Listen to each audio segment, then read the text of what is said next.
Assalamualaikum warahmatullahi wabarakatuh. Perkenalkan, nama saya Stina Dewi, NIM H022105 dari kelas Pendidikan Matematika 2021A. Kali ini saya akan membahas tentang materi bab 7, yaitu bagaimana dinamika historis, konstitusional, sosial politik, kultural, serta konteks kontemporer penegakan hukum yang berkeadilan, dengan subtema yaitu menggali sumber historis, sosiologis, politis tentang penegakan hukum yang berkeadilan di Indonesia. 1. Lembaga penegak hukum. A. Kepolisian. Menurut pasal 4 Undang-Undang Nomor 8 Tahun 1981 tentang Undang-Undang Hukum Acara Pidana atau KUHP, penyelidik adalah setiap pejabat polisi negara RI. Penyelidik mempunyai beberapa wewenang, antara lain: pertama, 1. Menerima laporan atau pengaduan dari seseorang tentang adanya tindak pidana. Kedua, mencari keterangan dan barang bukti. Ketiga, menyuruh berhenti seorang yang dicurigai dan menanyakan serta memeriksa tanpa pengenal diri. Kemudian yang keempat, mengadakan tindakan lain menurut hukum yang bertanggung jawab. B. Kejaksaan.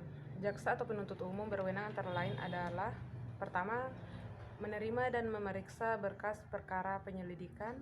Kemudian yang kedua, membuat surat dakwaan. Kemudian yang ketiga, melimpahkan perkara ke pengadilan negeri sesuai dengan peraturan yang berlaku. Kemudian yang keempat, menuntut pelaku perbuatan melanggar hukum atau tersangka dengan hukuman tertentu. Dan yang kelima, melaksanakan penetapan hakim dan lain-lain. Yang dimaksud penetapan hakim adalah hal-hal yang telah ditetapkan baik oleh hakim tunggal maupun tidak tunggal atau majelis hukum, dan suatu putusan pengadilan atau putusan tersebut dapat berbentuk penjatuhan pidana, pembebasan dari segala tuntutan, atau pembebasan bersyarat. C. Kehakiman. Kehakiman merupakan suatu lembaga yang diberi kekuasaan untuk mengadili. Adapun hakim adalah pejabat peradilan negara yang diberi wewenang oleh undang-undang untuk mengadili. Menurut pasal 1 Undang-Undang Nomor 8 Tahun 1981 tentang Undang-Undang Hukum Acara Pidana atau KUHP, mengadili adalah serangkaian tindakan hakim untuk menerima, memeriksa, dan memutus perkara pidana berdasarkan asas bebas, jujur, dan tidak memihak di sidang pengadilan di dalam hal ini dan menuntut cara yang diatur dalam undang-undang tersebut. 2. Lembaga peradilan. A. Peradilan agama. Peradilan agama terbaru diatur dalam Undang-Undang Nomor 50 Tahun 2009 sebagai perubahan kedua atas Undang-Undang Nomor 7 Tahun 1989. Berdasarkan undang-undang tersebut, peradilan agama bertugas dan berwenang memeriksa perkara-perkara di tingkat pertama antara orang-orang yang beragama Islam di bidang A. Perkawinan, B. Kewarisan, wasiat dan hibah yang dilakukan berdasarkan hukum Islam, dan C. Wakaf dan sedekah. B. Peradilan militer.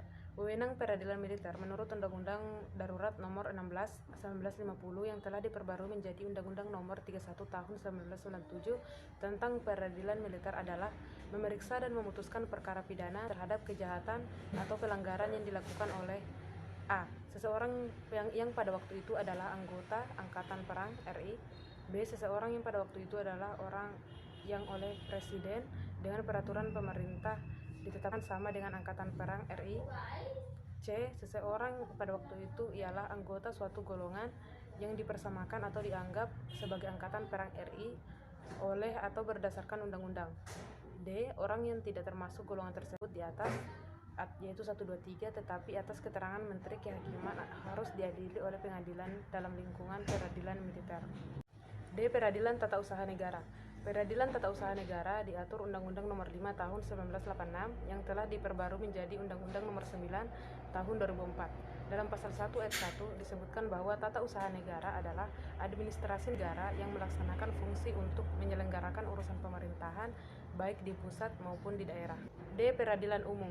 1. Pengadilan Negeri. Pengadilan negeri dikenal pula dengan istilah pengadilan tingkat pertama yang wewenangnya meliputi satu daerah tingkat 2, misalnya Pengadilan Negeri Bekasi, Pengadilan Negeri Tasikmalaya, Pengadilan Negeri Bogor, dan sebagainya. Kedua, pengadilan tinggi. Pengadilan tinggi adalah pengadilan banding yang mengadili lagi pada tingkat kedua atau tingkat banding suatu perkara perdata atau perkara pidana yang telah diadili atau diputuskan oleh pengadilan negeri. 3. Pengadilan tingkat kasasi. Pengadilan tingkat kasasi dikenal pula dengan sebutan Pengadilan Mahkamah Agung. Di negara kita, Mahkamah Agung merupakan badan pengadilan yang tertinggi dengan berkedudukan di ibu kota negara RI. Keempat, penasihat hukum.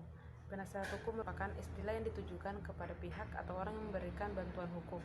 Yang dimaksud penasihat hukum menurut KUHP adalah seseorang yang memenuhi syarat yang ditentukan oleh atau berdasar undang-undang untuk memberi bantuan hukum.